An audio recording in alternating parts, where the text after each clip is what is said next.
What's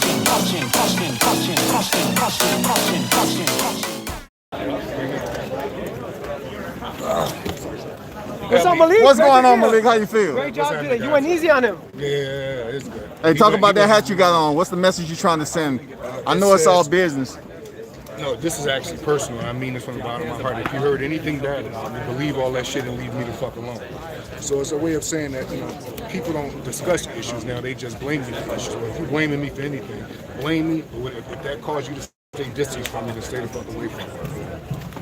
I like how the team is, very cohesive, man. It's good to see y'all together. Yeah. Y'all have a history. You was in the sport longer than Deontay. You started before he did. How's that process been, man? Linking up, and you actually the head trainer. It's been easy. Like I said, our brotherhood and chemistry, the way it is now, it had to go farther than our brotherhood chemistry. You know what I mean? Because this, like I told people, it's the most important job of my life. I want Deontay to have his title back. I wouldn't be surprised if I want him to get the title back and beat this specific fighter more than he wants to. What I'm most impressed with is his receptiveness and training, us going back and forth with strategies, us watching film studies together, just stuff like that. He has a real open mind for the sport of boxing now, like never before. Because he's doing something he never had to do to get something he never had. He never had to win the title back 2 times. He have to do it now, and he's taking every bit of preparation, elite preparation that he has to do to get the title back. So yeah. Absolutely. The game tried to bury him alive. What do you mean by that, Malik? What I meant by that is like, I felt as though when Deontay lost, it was like, I told you he wasn't this. I told you he wasn't that.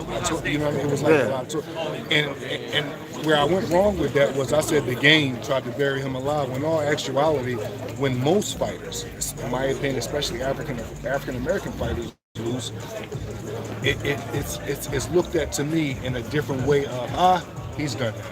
You know what I'm trying to say? Without going too much far in it, you know what I'm trying to say? But I felt as though they tried to do that to Deontay. Spiritually, he wasn't having it. He went right into the courtroom. We put the plays together. This is actually his 3rd training camp so far. This is the 3rd one.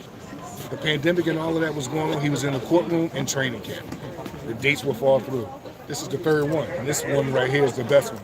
I could promise you guys this. This Deontay Wilder is going to be the best version that you guys have ever seen of Deontay Wilder. Ever.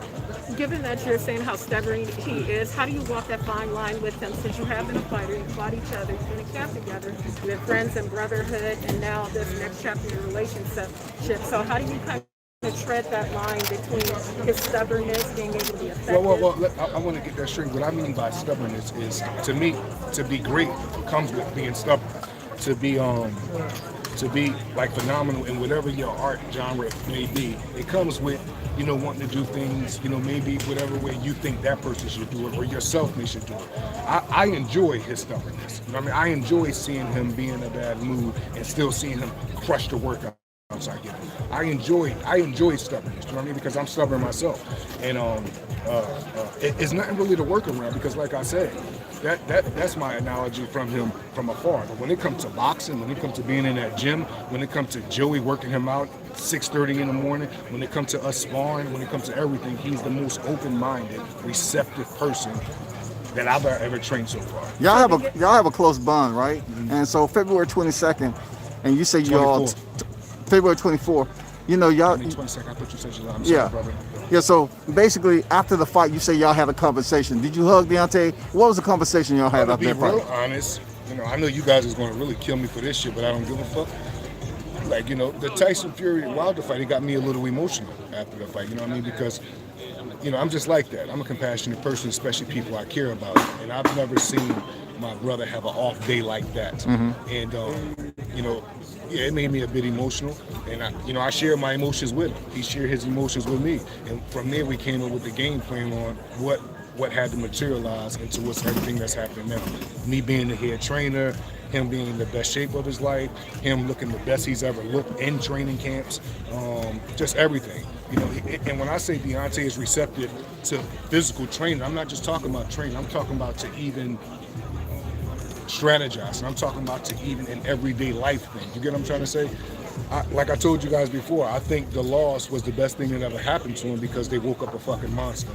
And I'm very unapologetic about saying that, and I mean that because the intensity and everything that he's training, and this is not coming from like you guys' perspective of seeing a fighter at a press conference and seeing him in a fight. No, this is coming from seeing somebody over 10 to 12 years in training camps and fights.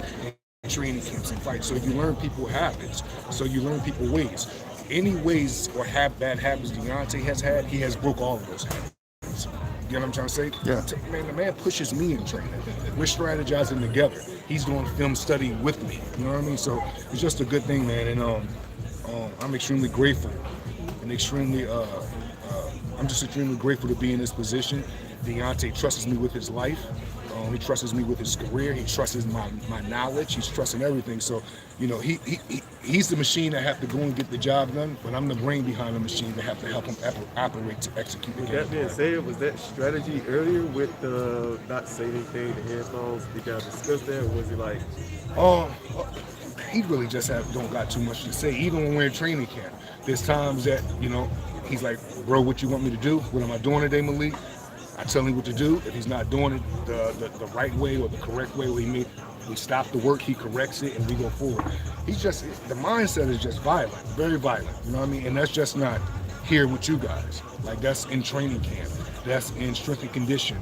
That's in, like, you know, I don't know, it's something about me as a compassionate, as a genuine, nice person that I am. I really love to watch evil, stubborn, competitive athletes in their element, training hard. I like seeing them with wrinkles in between their eyes. I like seeing them get up and run 8 miles when they don't feel like it. I think that right there, that's the process. Like, you get what I'm trying to say? And I like how Deontay is embracing that, you know what I mean? Because, I mean, how many fights he got now? How many fights? 42 fights, had an amateur career as an Olympian. No one, our bodies is not the same. He's 35, not 25. So every morning he gets up in the morning, it's not, hey, I feel like doing this. No, he's at the mindset where, no, I have to do something I don't feel like doing to get something that I never had. He's never been 2-time heavyweight champion of the world. And he's doing everything humanly possible that I've never seen him do to make sure he get the job done. When did it come about to build a facility for a licensed homicide? When did that thought come about? You know, going through the arbitration and everything, and then y'all came to the point to train on his own property. That came about because I feel as though if Deontay say something about doing something to somebody, homicidal-wise, it's a hooray. But then you got actually fighters out here that have catch a body on their shorts. You got fighters out here that said, Tyson Fury dad literally went on record and said, I wish my son would have killed Deontay. I'm watching that on Sunday night while I'm film studying, looking for a certain film, and I'm seeing Mr. John Fury, he's saying that. Okay, dude. I'm seeing him say that, and no one said nothing. So then I woke up in the morning, I seen how hard Deontay was training. I seen how hard he was on strength and conditioning. I seen the facility that he basically built. And yeah, I said, we built a facility personally for a legal homicide. And that, I don't know, it could be taken whichever way it wants, but it's fair play. And I look at it like it's us against them, and that's just what it is. Absolutely. Like, you know what I mean? This is just us against them, and that's why, like, even when Tyson was saying certain things, the reason why I brought up that thing with when we box and hitting in the ear, because I heard them, they making it seem like all of a sudden he's a one-punch knockout artist. Exactly. I don't know no history of Tyson ever hitting somebody with almost 3 punches and knocking them down, better yet knocking them out. I think one-punch knockout artist is made. Yeah. You get not made or born. Born. This is yeah. a one-punch knockout artist. You can't teach what he got.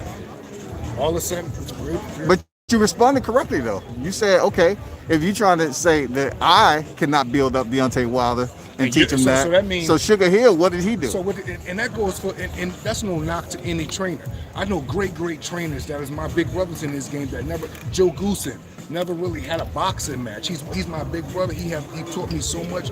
I've seen him lead guys to titles and lead them back. Like, you know what I'm trying to say? That right there doesn't mean nothing. By the grace of God, I just have ring experience. By the grace of God, I have an IQ for this noble art. You know, by the grace of God, I have my own career. So I'm not teaching from a perspective of a fan or from you guys. I'm teaching from, and with this case, I'm teaching with someone that I fought, someone that I sparred, someone that I studied, and someone that I know very well. You get what I'm trying to say? So the teaching and what we're doing is just coming from a very surgical manner. And, you know, I'll be very surprised if Tyson Fury made it out of 5 rounds. Man, I want to wish y'all the best, you know, heading in there July 24th. I will be on deck. Last questions. Can I get that hat, Malik? No, so this is my only one, but I'm going to start selling some on my All right. page. Shout out, Tay. Malik.